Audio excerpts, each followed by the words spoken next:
All right, today we're jumping into a book that has sold a staggering number of copies and probably started just as many arguments around the dinner table. I'm talking about the personal finance classic, Rich Dad, Poor Dad.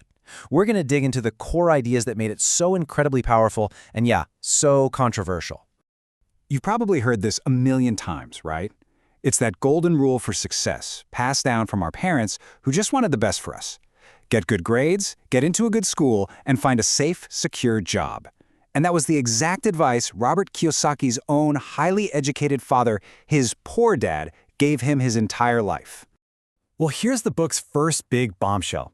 It argues that this traditional advice isn't just a little outdated, it's actually financially dangerous. It's like using a map from a world of pensions and lifelong job security, a world that, for most of us, just doesn't exist anymore. So let's get into the first big idea. Kiyosaki says he saw this firsthand. As a kid, he noticed something strange. His best friend's dad, who hadn't even finished the 8th grade, was somehow becoming one of the richest men in Hawaii. But at the same time, his own dad, who was brilliant and had a PhD, was always struggling with money. That so-called safe path, it looked like it was leading straight to a dead end. So the whole book is really built around these two very different father figures. First, you've got his real dad, a top academic, the head of education for the state of Hawaii. That's his poor dad. Then you've got his best friend's dad, an entrepreneur and investor who became his mentor. That's his rich dad. And let me tell you, their advice wasn't just a little different. It was like they were from two completely opposite universes. I mean, just look at this. This isn't some small disagreement. It's a fundamental clash of worldviews. Poor dad would always say that the love of money is the root of all evil. But rich dad, he'd fire right back that the lack of money is the root of all evil. And this difference in thinking, it bled into everything they did with money. Poor Dad's whole philosophy was driven by fear. The fear of losing what you have. So he'd always say, play it safe. But Rich Dad's philosophy was all about learning. He wasn't scared to lose because he saw every risk as a chance to get smarter and learn how to manage it better. Okay, now this one. This is probably the idea that gets people the most fired up. Rich Dad had a super simple definition.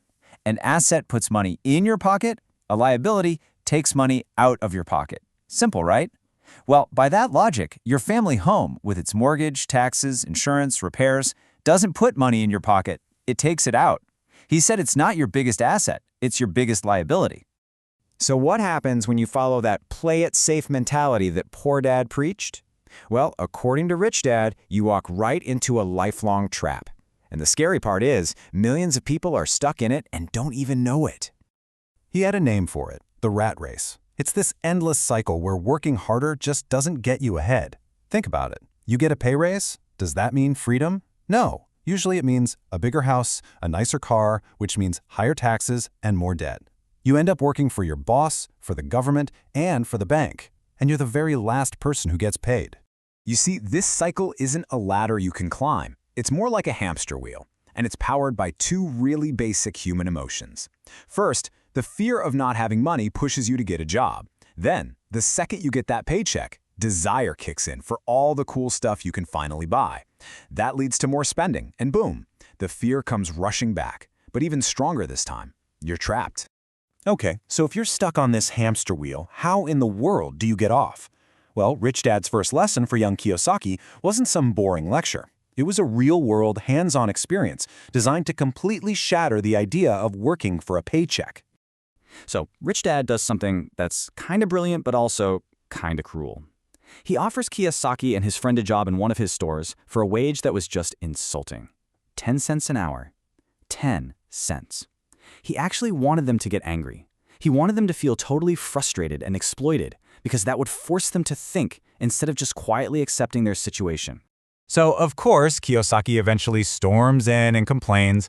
And what does Rich Dad do? Offer him a raise? Nope. He offers him a challenge. He tells him to stop blaming the boss for the low pay. The 10 cents wasn't the problem.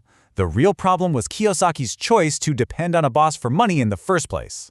And then he drops the real bombshell. He says, okay, now I want you to keep working, but I'm not going to pay you anything. Zero, nothing. The whole point was to completely cut that emotional cord they had to a paycheck. I know what you're thinking. Work for free? How on earth is that going to make you rich?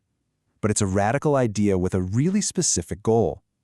It was designed to force their brains to shift gears, to stop thinking like an employee who's just looking for a wage to solve their immediate money problem, and start thinking like an investor who's looking for an opportunity to build a long-term solution.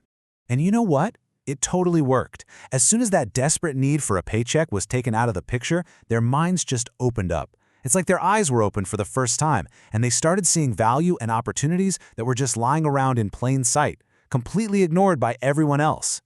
They noticed the store owner was just throwing away old comic books. So a little light bulb went off. They asked if they could have them, set up a little library in an empty basement room, and started charging other kids in the neighborhood 10 cents to come in and read for as long as they wanted. They even hired the friend's sister to run it. They had just created their very first true asset, a business that made them money even when they weren't there. And this is the whole point, right?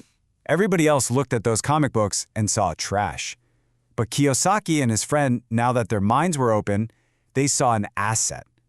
The book says most people never see these kinds of opportunities because all they're looking for is money and security. And, according to Rich Dad, that's all they'll ever get. Now, obviously, the book goes way deeper into things like taxes and investing, but this very first lesson really holds the central idea of the whole thing. The most powerful asset any of us have is our mind.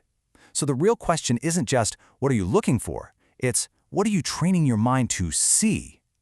Are you training it to see the limitations of a paycheck? Or are you training it to see the endless possibilities that are lying just beyond it?